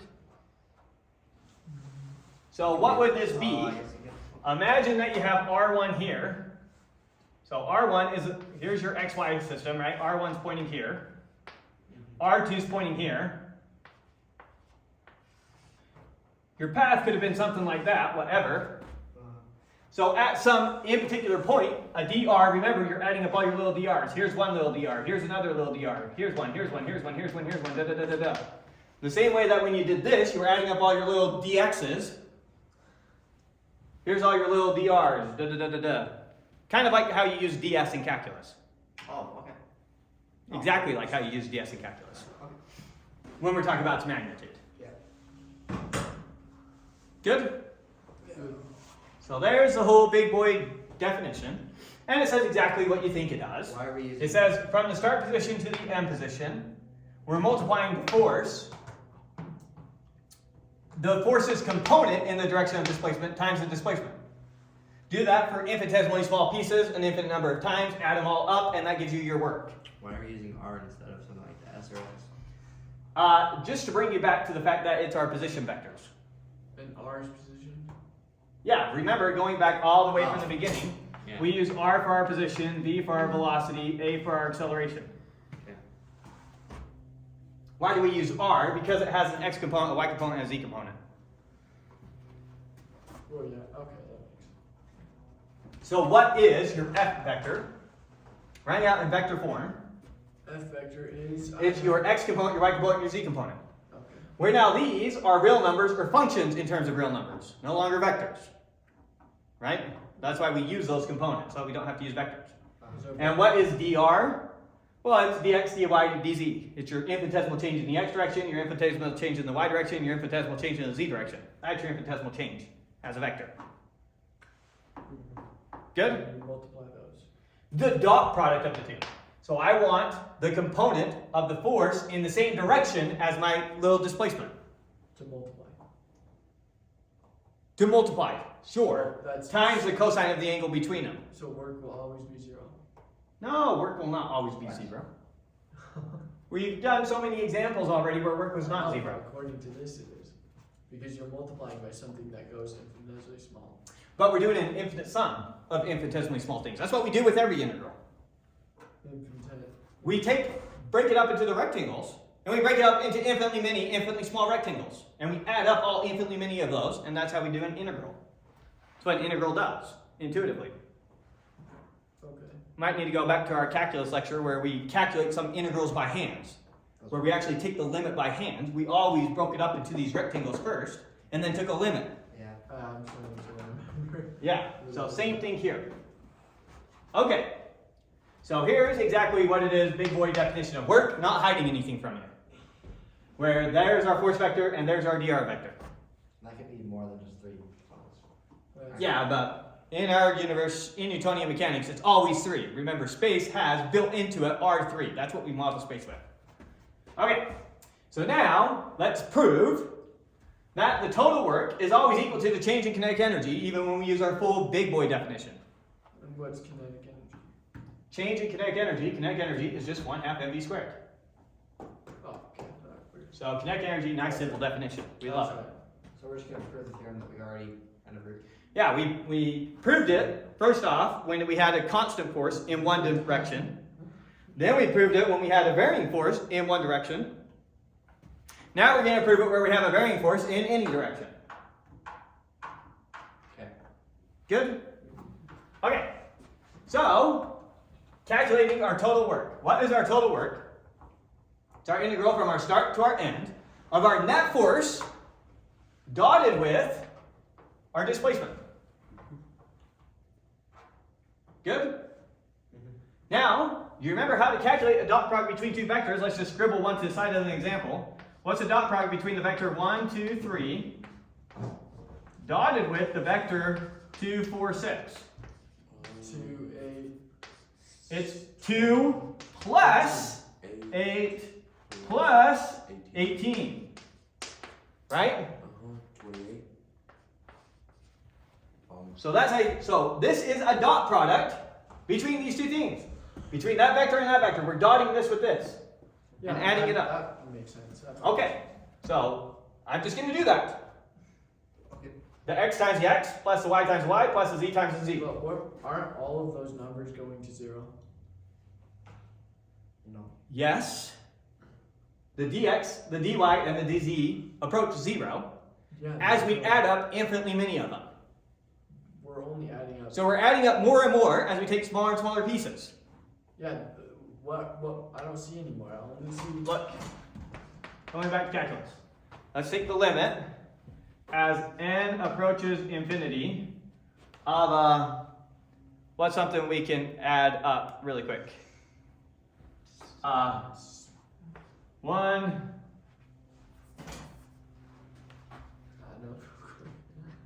I want a sum. We didn't do sums, so I can't do the sum I want to do. What's a simple example we could do really quick? Vision. That's a limit. I don't know. There's like 2 in my I don't want to do the sums because then I have to remind you of the sum formulas. 2 And I don't want to do those on the fly. Look, what we're doing, it's the same thing we did over here. We're breaking it up into smaller and smaller rectangles. So as I, look, let's make sure that this is pointed on that since we're doing so much explanation. Okay. Over here, what is a delta x? What's the width of one of those triangles? delta x. It's this total distance divided by however many of those rectangles we made, divided by n. Okay. As we divide it up into more and more rectangles, n gets bigger and bigger. Yeah. N is how many rectangles we're dividing it This up is into. how it goes to 0. And so the base of each rectangle gets smaller and smaller. That doesn't mean that the area we're calculating gets smaller and smaller.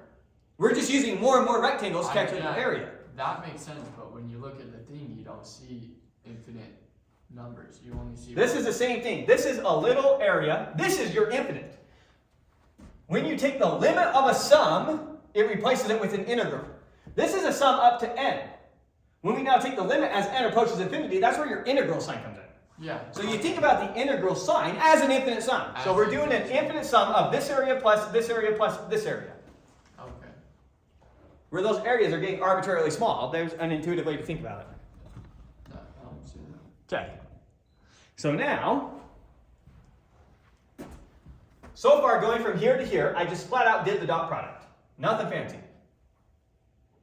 Sorry, that's an R1. You with me? Now, the integral of the sum is the sum of the integrals.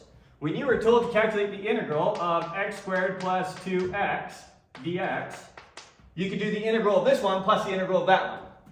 You could break it up into individual integrals. Yeah, I remember. Same thing here. So the integral of this big sum is equal to the sum of all the different integrals. And now, as r1 goes to r2, x1 goes to x2, and y1 goes to y2, and z1 goes to z2. If we were to write out what is r1 exactly, it's x1, y1, z1. That's what it is. And what is r2 exactly? It's x2, y2, z2. That's exactly what it is. Yeah. So, as r1 goes to r2, x1 goes to x2, y1 goes to y2, z1 goes to z2. This integral only cares about how we change in the x direction. This one only cares about how we change in the y direction. This one only cares about how we change in the z direction. You with me? Yeah, that makes sense. So broke it all up. Now this integral we already calculated. That's the exact same thing as right here. You're saying the 1/2 nv down there is what we calculated. The integral from x1 to x2 of f of x dx Is equal to 1/2 is equal to 1/2 v2 in the x direction minus 1/2 mv1 in the x direction. and your squares. And your squares. Yeah. So the integral of this right there. The integral of this right there. The integral of this right there. Where the only difference is, this is talking about velocities in the x direction. This is talking about velocities in the y direction. This is talking about velocities in the z direction. With me so far? Now again, just think about what exactly these are. What exactly is v1? Sorry, vector, vector, vector. What exactly is v1 vector? It is our v1 velocity in the x direction, v1 in the y direction, v1 in the z direction, right? Yep. What is a v1? Meaning the magnitude of this vector. So remember, v1 means the magnitude of that thing. Yeah. That is equal to the square root of this one squared plus this one squared plus this one squared. v1x squared plus your velocity in the y direction squared plus your velocity in the z direction That's from squared. Pythagorean. That's just from the Pythagorean theorem, except for this time in three dimensions. Yeah, I remember. So v1 squared then, v1 squared is just equal to v1x squared plus v1y squared plus v1z squared. See that? Okay, so back up where we were. Here's our change in kinetic energy in the x direction, change in kinetic energy in the y direction, change in kinetic energy in the z direction. I'm going to take all the ones that have a v2 in them. So I'm going to take this term, this term, this term, and factor out of all of them a 1/2 m. Notice those are all the positive terms. I'm going to factor out of them a 1/2 m. So I have 1/2 m v2 x squared plus 1/2 m v2 y squared plus that one right there. Do you see those? And I'm going to do the same thing with these terms. That term, and that term. I'm going to factor the negative 1/2 m out of all of them. Yeah, I see that. And then add them all up, there it is. Now, v2 in the x direction squared plus v2 in the y direction squared plus v2 in the z direction squared. What does all that simplify to? V2. v2 squared. The vector. The magnitude of the vector squared. So all that is the same thing as v2 squared. And all that is the same as v1 squared. Using this thinking right here. Oh, okay. And finally, that's exactly what we mean by your final kinetic energy minus your initial kinetic energy. There we go. Using all the dimensions, all the things, all the correct stuff, there's the proof. And you see that there's not a huge difference between this proof and this proof, except that it feels like we're writing the same thing 3 times each time. Which we kind of are. So. Which you kind of are, yeah. So doing it in one direction and doing it in 2 directions is not a huge difference, but the notation kind of blows up on you having to handle everything. Right. Okay. So there's that. Now power. Yikes. Now power is the easiest one. Yeah, power is a favorite. Just delta K over delta T. Okay, so power is just work over time. Sweet. So your average power is your change in work. That's a work W. Divided by your change in time. Your instantaneous power is just a limit as delta T goes to 0 of your change in work over your change in time, or it's a derivative of work with respect to time. That's sure is nice. Your change in work with respect to time. Sweet. Couldn't be simpler than that. Which is why your units for power are joules per second, or in other words, watts. Yeah. Good? Question. What's a kilowatt hour a measure of? Watts per second. Kilowatt hours. Yeah, so when the power company charges you for the power you use, they charge you in terms of kilowatt hours. What on earth is a kilowatt hour? It's your number of watts. Is that a power?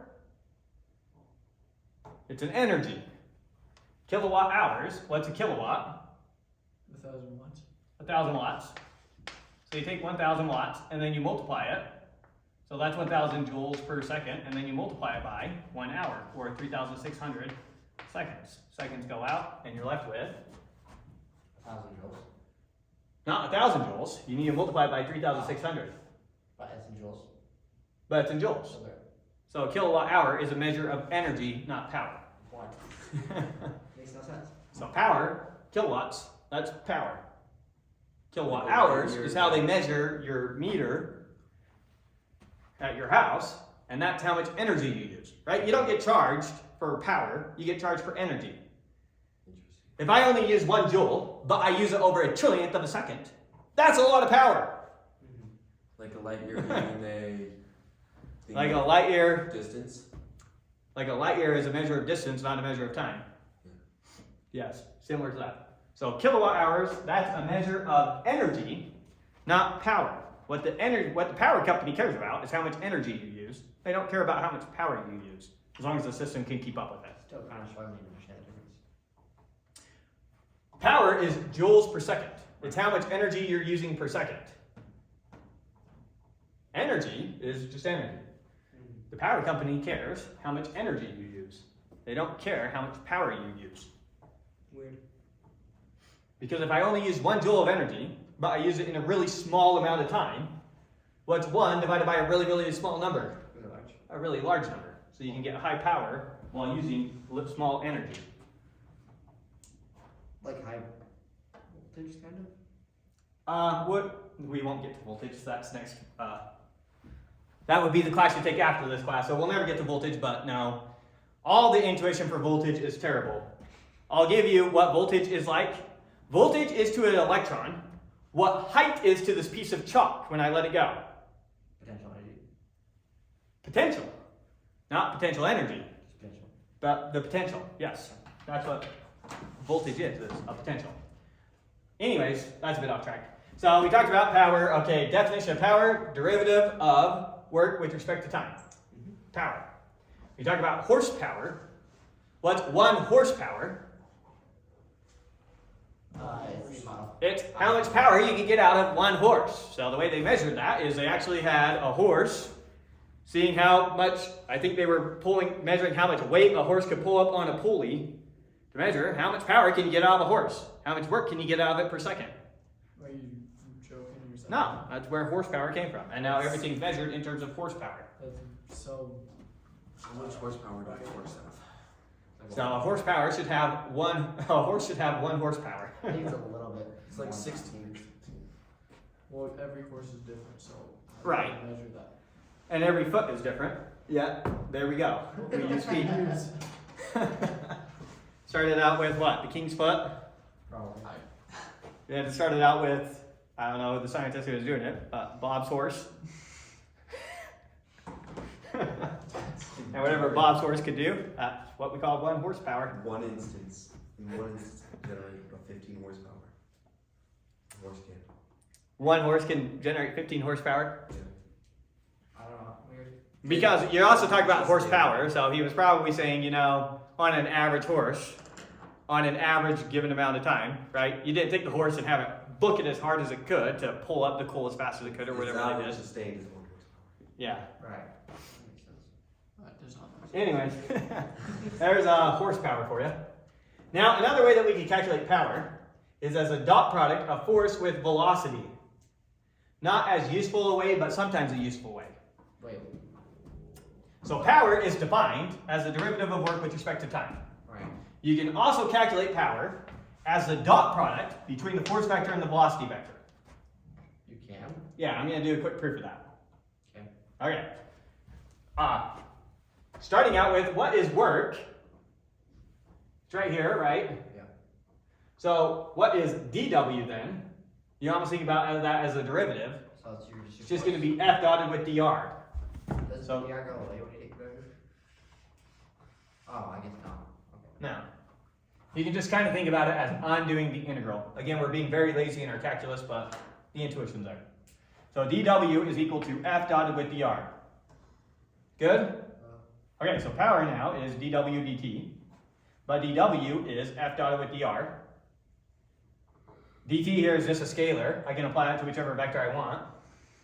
But I have to do it for both. No. I already had this conversation. Yeah. Okay. No, let me do it again. Okay, so you can apply the scalar to whichever one you want. I'm going to apply it to this. Now, what is the dr dt vector? The change in position with respect to time vector. Oh, it's your velocity. That's your velocity, so you get F dot with your velocity. Position and time. Okay. So yeah, it almost falls for free from our definition of work. So four there. Sweet. Okay. Good? There we go. So that's end of lecture. Now we just got to do the rest of the example problems. Should we do some homework? We can do some homework after we do the example problems. Doesn't make sense to Because homework problems are always different and they make them harder. They always make them harder. Yeah, they do. They do like easy ones in example and you go look at it. I get all the easy ones. You guys get all the hard ones. It's actually real. I don't know. This problem is Well, that one a was- bit much to expect a student to do, like on a test. is that There's the a couple things to it. Is that the All right, we'll do the example problems that you want to do, and then we can leave the rest of the time for whatever homework you want to do. So I'll let you decide whether or not we do the example. How's that? Yeah, let's do as many of those. Let's move this over here so I don't have to keep walking in front of it. Okay, so we did the spring. We did that. Did I skip one? Motion with a varying force. No, we did that. Yeah, we did that. Okay. Okay, so this one. Alright, this one I wanted to do no matter what, because I think that this is a cool problem. What is that? So here is what's going on. You got a kid on a swing. You are exerting a force on them. Okay. And so you're going to push them up some angle. We assume that you apply the force so that his velocity as you displace him is constant. So in other words, he's in equilibrium the entire time you're pushing him. Okay. Equilibrium means there's no force. It means the net force is 0, so the velocity is constant. Yeah. So you're pushing him at a constant acceleration. So, no, I mean yes. What is going on? Yes, the acceleration is constant. So the acceleration is 0, the net acceleration is 0, so the velocity is constant. So I get him going a little bit at first. Okay, ignore that first split second. And then from there on out, I keep him at constant velocity as I'm pushing him up on the swing. For constant acceleration. Constant velocity, 0 acceleration. Yes, 0 is constant acceleration, but the acceleration is 0. It's not just constant, it's a special constant. 0-ish. His his acceleration related to his speed. There is some acceleration in the fact that he's going in circular motion. And velocity. But we're going to assume that equilibrium is a good approximation going from moment to moment. So it's an assumption. So we are going to assume that the net forces acting on him are 0. That's what we're going to do. He's moving forward somehow. I take this object out into outer space. I chuck it. Yeah. It keeps on moving somehow. The net force on is 0. Net force means constant velocity. Okay. Okay, so we're going to assume that him having constant velocity is a good approximation for the physical scenario. You with me so far? Okay. Now, let's see what we know. We know his weight is W, whatever that is. We know the angle, theta naught, I'm going to call it theta 1, because theta naught makes me think it's initial. Theta 1, we know the angle that we end up pushing him all the way to. We know it. Yeah, it's theta 1. And what else do we know? We know R, the chain, how long it is. We know our F. His weight stat, the length of the chain is R, and you push him until it makes that angle with the vertical. To do this, you exert a varying horizontal force, keeping the net force 0. Okay. What? Notice that as I push him up here, the way gravity is pulling on him is changing. Right. And the tension is constantly changing in the chain. Always pulling you down. Okay, you can think about it like that, but then the tension is constantly changing The tension in the rope is. because the direction keeps on changing. So I'm pushing him with some varying force, and the varying force I'm applying is enough to keep him in equilibrium. So I'm canceling out the net forces. I'm applying whatever force here to make so that the tension together with gravity and my force always comes out 0, keeping him at a constant velocity. That's virtually impossible. Okay, we're doing something virtually impossible. That's what's happening. So our force is varying. So we can't say we're just applying this constant force. It's varying with time. Flip. Okay. Good? Okay. Now I assume, let's see. What is the total work done? So we're looking for work total. What is that equal to? What is the work done by tension? So then we're looking for the work done by tension. And then finally, what is the work we do by pushing on it? So then we're looking for the work we do with force F. There's no work we push on them, right? So let's set up our scenario here. So we've got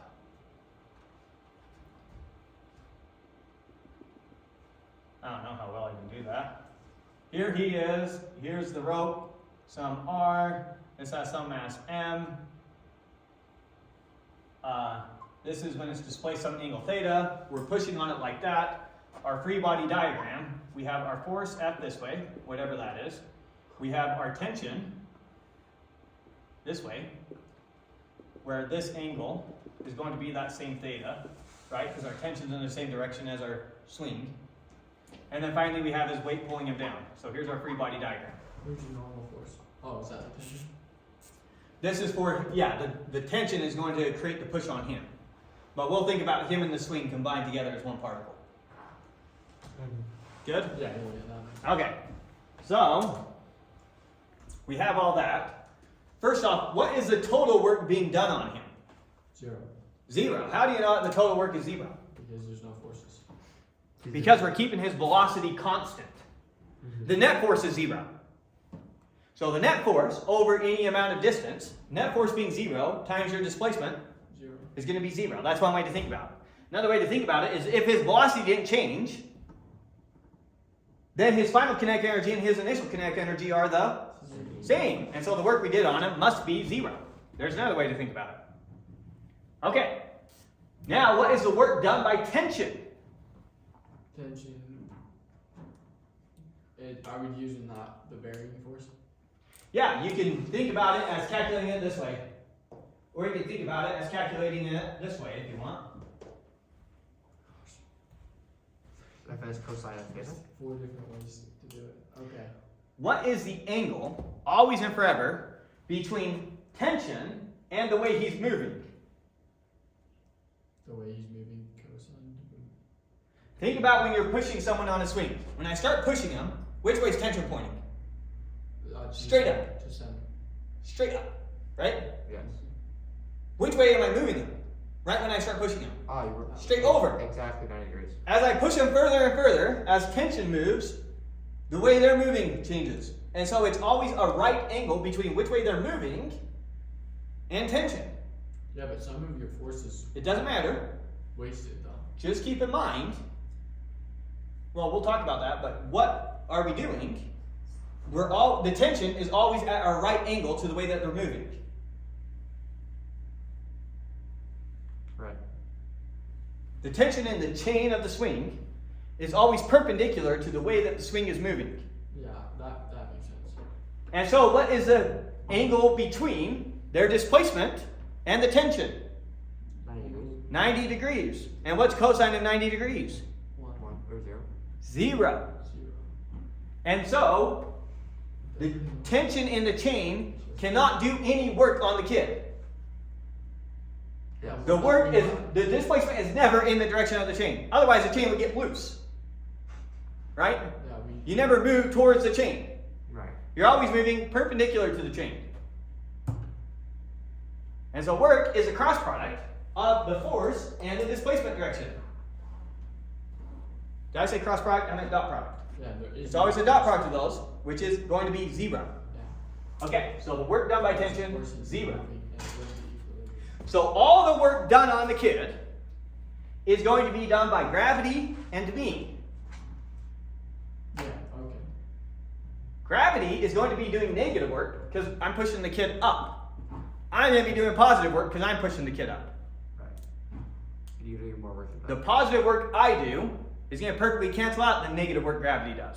Perfectly. Oh. Perfectly cancel it also out. would be, equilibrium. Because it's constant velocity. If I keep moving this marker up with constant velocity, I am always perfectly canceling out the amount of work that gravity is doing.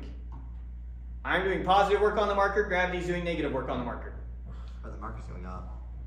With a constant velocity. So its kinetic energy isn't changing. I had to overcome gravity to start the movement. Look at me go. Ooh, okay. Now there's no more work being done. Now the net work being done. Okay. 0. Interesting. Okay, good. So now we need to find the work done by our force. You with me? Yeah. Now we know we're in equilibrium, so in the x direction, the sum of the forces is 0. Or in other words, if I call that the positive direction and that the negative direction, then the force of F is always equal to T times Where are you getting T? the force I'm pushing this way always has to be canceled out by the force being pulled back that way. T times. What is T? Tension, sorry. Oh, okay. Looking at our free body diagram here. Oh. So T times sine of theta. Maybe if I just wrote it, you'd see where everything was coming from. Why not co- Oh, okay, I know why now. You see it? Yeah. And in the y direction, then W well, we'll call this the positive direction. So then t times cosine of theta has to be equal to w. Your y. Sorry, that's not y equal. I was just saying in the y direction. So we're doing this as our axis. Here's our positive x, here's our positive y, right? Yeah, it makes sense. T cosine. Did you draw your w vector too small? Sorry, what? You're saying that the x component of your t vector is the same as your w vector? The y component of my t is the same as mine. So if I try to be a bit more accurate here, then Okay. that would be as big as that. Try and get that roughly the same. And that should be as big as that. Try and get that roughly the same. Okay. And notice as the swing tips more and more, the tension points more and more that way. And so my F is going to be constantly changing here. Getting smaller No. as you push it up? It's going to be getting bigger. It gets smaller as theta goes to 0. Yeah. Your force does? Yeah. Yep. So I start with a very small force. You start with a big force and then push them smaller as you go. Oh, I see it. You have a kid on a swing. When is it harder to get them moving? At the bottom? Beginning. Or when they're clear up here? You exert a greater force in the beginning. No, you don't. You need to go home and push your siblings on a swing. You exert a greater. It's real easy to push them out a little bit. The further I push them out, the more it feels like I'm just lifting them. Until we go 90 degrees and then I'm literally holding them in the air. That's right. I know what I'm talking about. Yeah. Okay. So, got our intuition lined up. Feel like we're understanding the problem some. Yeah. Then what? Now we're trying to calculate the work done by F. Before I can do that, I need to figure out what on earth F is. F is the Well, I need to calculate in terms of things I know. I know W, I know theta, I know R. we don't. I don't know F. I need to figure, F is going to vary with time. It's not just some number. F equals 0. F is going to change as our theta changes. Oh, that's right. So we need one of our F equals. So, I want to find out what F is. I know F is equal to tension times sine of theta, but I don't know the tension. F equals ma, can't we? I don't know their acceleration, because their acceleration is also varying. Without acceleration. Well, we can substitute that because there's always something in the Oh, I see what you're saying. Yeah, we can use the fact that we know that the net acceleration on him is 0. And that's what we already used in coming up with these equations. Because the net force on him is 0, same thing. So we've already used that information. Let's just keep using. So, Unless there's a better way. I don't. yes, there is a better way. We need to figure out what F is. Look at what we have up here. W, theta. I know W, theta, and R. I'm trying to figure out F. I know F is equal to T times sine of theta, but do I know what T is? No. No. Can I figure out what T is? No. No? That's impossible to figure out that T is W divided by cosine of theta. Not a chance of me coming to this conclusion. We know theta. We know W. Now I know T. It's W divided by cosine of theta. That's what T is. Right, I forgot. And now that I know what T is, can I figure out what F is? What's F? W over cosine. Oh, wait, sine. That's tangent. W. You got the right idea. W tangent. W times tangent theta. There we go. We got our F. Look at that. In terms of things we know, love, and understand. Yep. Okay. It's a hard. So now that we've got all that figured out, what are we trying to figure out? Our work. What is our work equal to? Force. Our integral from our start position, F and wherever it is, times to our end position of our force, start position. 0. dotted with our displacement. Right? Mm-hmm. So that's going to be our force, which is W times tangent of theta. Take its magnitude. I'll use ds for minuscule displacement. Okay. dr, usually when we're doing the vector, ds is kind of like the length of dr. ds times the cosine of the angle between them. That's the dot product. Is DS The kind of magnitude of f times the magnitude of dr times the cosine of the angle between them.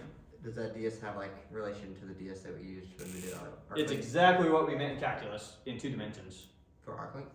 Yeah, so ds from calculus, ds is equal to the square root of dx squared plus dy squared. Yeah. That same ds. Okay. Ours is a 2-dimensional problem, so ds is very appropriate here. Right.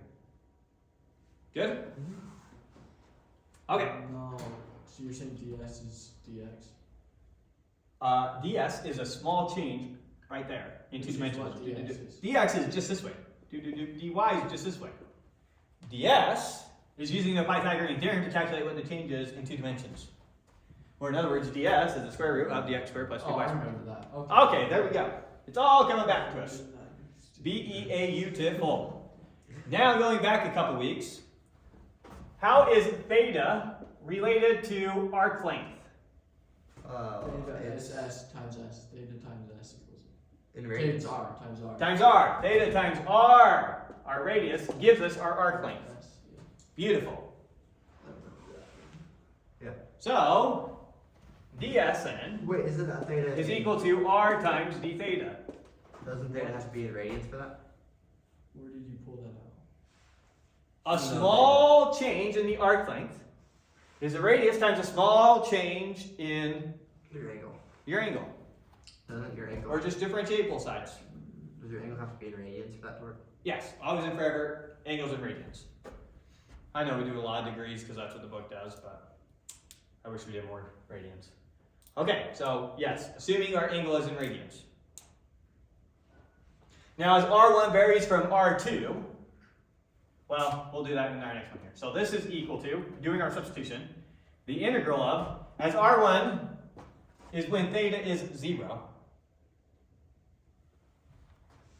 and R2, our final position, wherever we go, is when theta is whatever our displacement here, theta 1 is. You with me? Okay, and we still have W times, what's tangent of theta times cosine of theta? Sine theta? Thank you, sine of theta. It's sine of And now, ds is the same thing as r d theta. Oh. Everyone follow what I did there? Oh. And now we have everything in terms of one variable, namely theta. And we have our bounds for theta. So we're ready to integrate. So this is equal to, W is The constant. a constant, pull it out. R is also a constant, pull it out, right? The length of our chain doesn't change as the kid's going on the swing. So this is equal to, and then we have times, the integral of sine, impress me, Cosine. minus cosine. Consider me unimpressed. And we are evaluating that from 0 to theta 1, wherever the swing ends up. So plug in theta 1, subtract what we get when we plug in 0. So this is equal to WR times, when we plug in theta 1, that's just going to be negative cosine of theta 1, whatever that is. What do we get when we plug in 0? 0. We get one negative one. Negative 1. Subtract negative 1 is plus 1. So this is equal to WR times 1 minus cosine of theta. Cool. So there is the work that F does. So it is WR times times 1 minus cosine of whatever that angle is that we go to. Sanity check. You're missing something on your W and R. Aren't you? Oh, here's a, you could write that as mg, maybe that's what you want. Okay. But no, I think that's good. Yeah, we're. So let's think this through and see if it makes sense. So first off, let's say that I push him all the way to 0 degrees. How far did I push him? Nothing. Nothing. So if I plug in 0, I better get nothing. Plug in 0 for our theta here. What's cosine of 0? 1. 1 minus 1 is? 0. You all pass. Okay. So that comes out to 0 when we push him 0 degrees. Now imagine we push him 90 degrees. Okay. 90 degrees is equivalent to just lifting him up the radius of the swing. Okay. So what would be the work done if we lifted him up R? MR. It would just be mgr, Or W. It's weight. or wr, your weight times the distance. Yes. Yes. The force of your weight times your distance. So if we plug in 90 degrees, we better get that. So plug in 90 degrees, what's cosine 90 degrees? 0. 0. 1 minus 0 is? 1. Impressive. So we get wr. Oh, it worked. Wow. Let's see. Now, an easier way that we could have done this problem, realizing that we're really just overcoming gravity to do our work, I could have just looked at this triangle right here and split this up. So that's a right angle, and we'll call this height h. What's this height? R minus H H. minus total. R minus h, okay, yes, but what else is it? In terms of just r, don't use h, because we're going to figure out what h is. R cosine. R, Or cosine, R- Oh, yeah. cosine, You're right. sine. it's cosine. So that's just r cosine of theta, right? Yeah. So what is h equal to? R cosine. What? R minus R cosine. Yeah, it's equal to r minus r cosine of theta. That gives you h. We did So this. it's Yeah. equal We to did this r last minus year. r cosine of theta. Or in other words, it's equal to r times 1 minus cosine of theta. Right? That's your height. To get the work done, we do force times height. What's the force of gravity? G. The force of gravity on the object, his weight. Oh, Oh. Not the acceleration of gravity, the force of gravity. So lifting the kid up h is going to be WH, right? Right. The force times the displacement, which is equal to W times R times 1 minus cosine of theta. Same thing. So we could have done it that way, saved ourselves a headache, but seeing that all the calculus comes out the way we know and love is always reassuring. Right? You look very reassured. You were worried there for a second. of course. The calculus is more reassuring than anything else. Okay. Sorry, just trying to see his answer, see how he wrote it. WR times 1 minus cosine of theta naught. We call it theta 1 because you think of theta naught as being an initial one.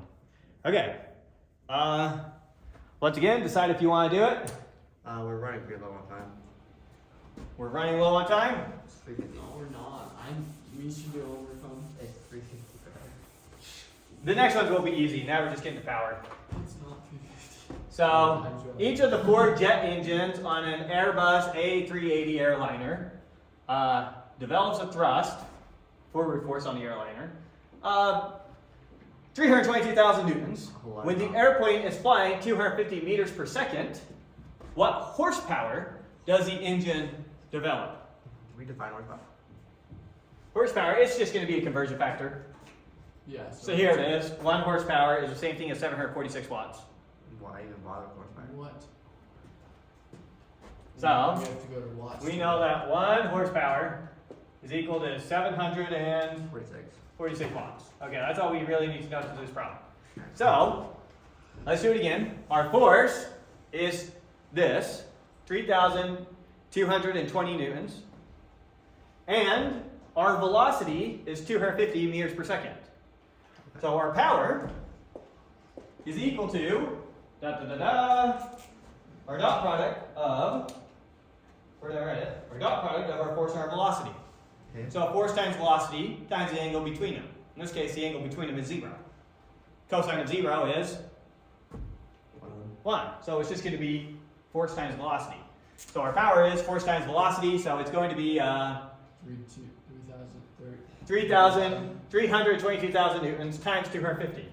And I went and I calculated that really quick and wrote it down for you in the book. And so that is going to be 8.05 times 10 to the 7. Now, since we were in terms of newtons, meters, and seconds, that comes out watts. Right. We don't want that in watts, we want that in horsepower. So to convert from watts to horsepower, divide by 746. Because 1 horsepower is 746 watts.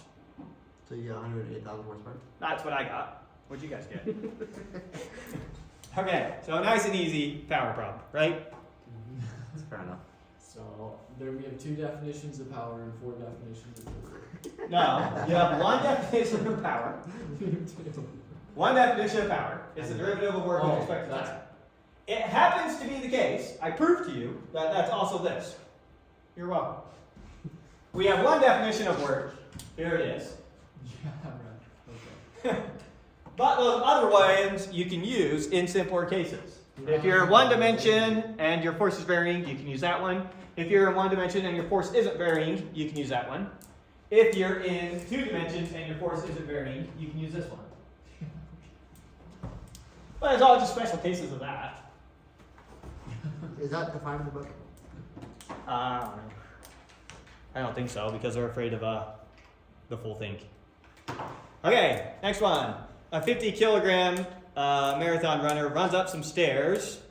So they're running up 443 meters. So they weigh 50 kilograms. There's their mass. They're going up. I already lost track of the number. 443. 4, 3. There it is. 443 meters.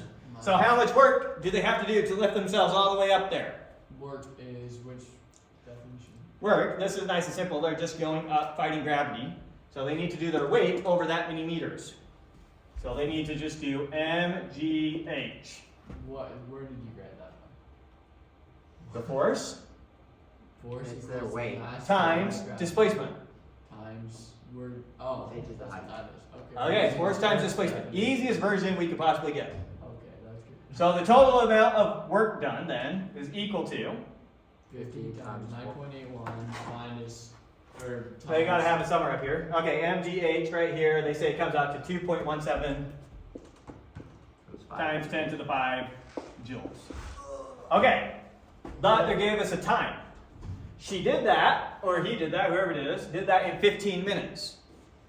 So We gotta convert 15 minutes to seconds. is 50 divided by 443? Our power is going to be our work divided by our time. Well, I'm saying for the first one. That one. mg times h.